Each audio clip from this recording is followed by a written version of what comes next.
Un minuto, tiempo del este de los Estados Unidos, desde donde esta mañana, este histórico martes 5 de noviembre del 2024, les transmitimos buena parte de este programa. ¿Cómo estás, querida Vivi? Hola Dani, muy buenos días, espero que todos estén muy bien, un día muy importante en Estados Unidos. Dani, tú estás allá, platícanos cómo está el ambiente, cómo está todo. Híjole, ¿tienes tiempo? Tenemos tiempo. Bueno, pues mira, te voy a decir, Estados Unidos, como bien lo sabes, es un mosaico multicultural que no se puede explicar de una u otra forma. Y la manera en la que viven precisamente este proceso también lo es. En este momento, como les decía, estoy en la ciudad de Washington, en la capital de los Estados Unidos, que es, y lo platicábamos desde ayer, Vivi, sin temor a equivocarme, la ciudad más politizada de todo el territorio de los Estados Unidos. Ayer mismo en esta misma casa platicaba con Juan Becerra Costa, quien transmitía desde Nueva York, y me decía, bueno, aquí en Nueva York las cosas están como si nada. La gente no habla de eso, no hay mayor movimiento. Lo mismo ocurre en estados como California, lo mismo ocurre en estados como Texas. Sin embargo, aquí en la ciudad de Washington, quien nunca ha tenido la oportunidad de venir, por cierto, es una ciudad hermosa, arquitectónica y culturalmente hablando, es una ciudad muy, muy bonita. Es una ciudad como la que vemos genuinamente en las series, Vivi, en las series de política de Estados Unidos. Y es una ciudad en la que todo va de la política.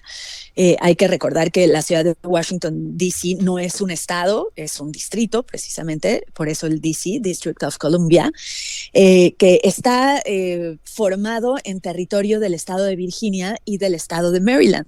Por ejemplo, el famoso Pentágono está en el estado de Virginia, es decir, ya no forma parte de este territorio del Distrito de Columbia.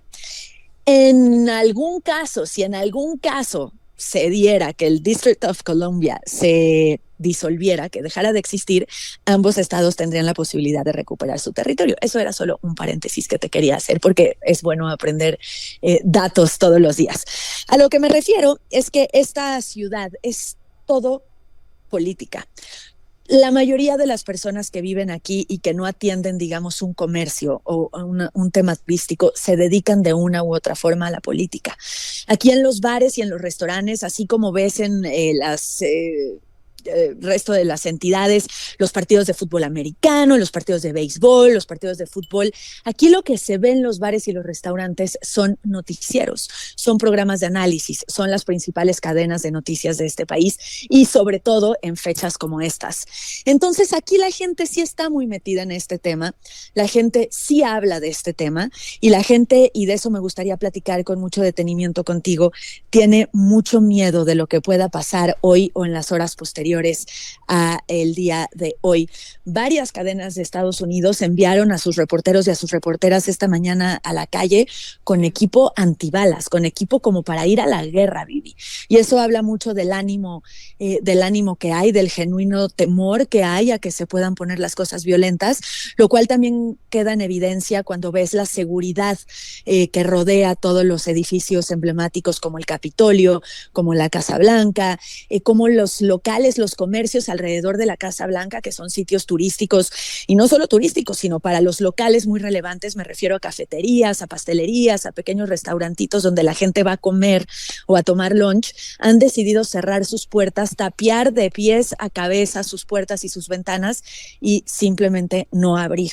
Así se vive en la ciudad de Washington. Es que era lo que te iba a decir, Dani. Al final del día creo que son unas elecciones con mucha incertidumbre. Si recordamos un poquito lo que estaba pasando hace 4 años, pues yo no recuerdo este tipo de seguridad y sobre todo en la capital de los Estados Unidos, pero creo que esto tiene que ver mucho con lo que sucedió en enero del 2020 con el ataque al Capitolio. Y yo escuchaba hace ratito, Dani, que hay hasta agentes del servicio secreto, ¿no? En las calles. No, sí, la verdad es que yo he tenido la oportunidad de estar aquí en otros procesos electorales. Estuve aquí en el 2012, estuve aquí en el 2008, no, en el 2020, en el 2016, perdón, y la verdad es que nunca había visto un miedo así. Evidentemente por los fantasmas de lo que ocurrió el 6 de enero, en el día que se confirman los resultados en las elecciones de Estados Unidos con la toma del Capitolio, edificio que por cierto tengo a unos cuantos metros en este momento, pero también por el intento intento de asesinato a Donald Trump Claro. en plena campaña. Es decir, es una jornada que tiene muchas particularidades, entre ellas sí, efectivamente, como lo dices, la incertidumbre. Yo con todas las personas que viven aquí, que he platicado y que ni siquiera, vamos, están en el mundo político, me refiero, como te lo platicaba desde ayer, a los taxistas, a los meseros, a las meseras de diferentes orígenes, todos dicen, bueno, esto es algo que nunca habíamos vivido, no sabemos qué va a pasar.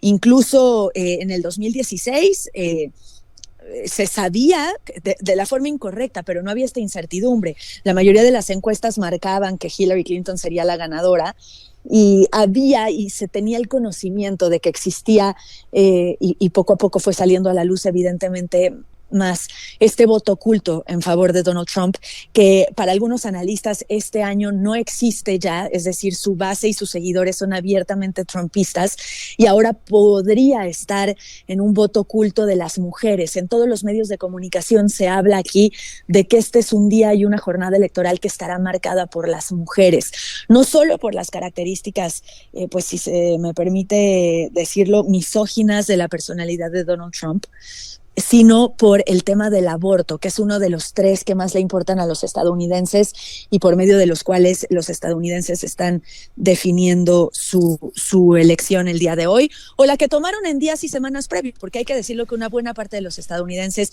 como también lo platicábamos ayer, ya votó. Sí, Dani, era justo lo que te quería preguntar. Finalmente, hoy en la noche podremos tener un panorama más claro, o serán en los próximos días, porque me parece que es tan incierto. Ajá, exacto. Exactamente el tema que pone sobre la mesa, que es muy relevante, como el mismo resultado.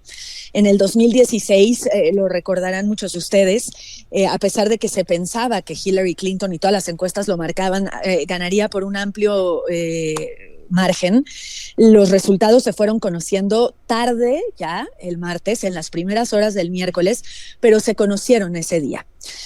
Tenemos también elecciones como las del 2000, en la que los resultados pues llegaron hasta días después, en medio de una enorme polémica. La verdad es que es muy incierto ese tema también. Lo deseable sería conocer los resultados, sean cuales sean, hoy o en las primeras horas de mañana, es decir, en la madrugada, para no generar esa inestabilidad de la que la gente habla y para no seguir avivando esta incertidumbre que hay entre los estadounidenses. Así es, Dani. Creo que también es importante decir que hoy también se renuevan los 435 miembros de la Cámara de Representantes y 1/3 también de la Cámara de Senadores, y pues veremos también cómo se ponen ahí las cosas.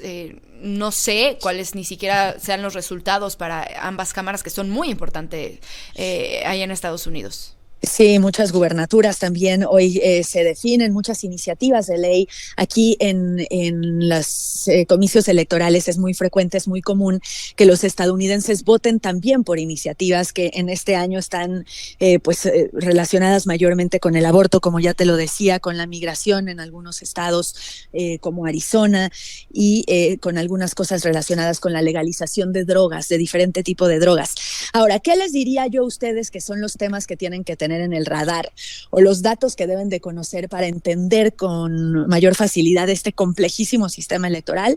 Bueno, en primer lugar, el número 270, Vivi, que es el número de votos electorales que un candidato tiene que tener para llegar a la Casa Blanca. ¿Y a qué me refiero con votos electorales?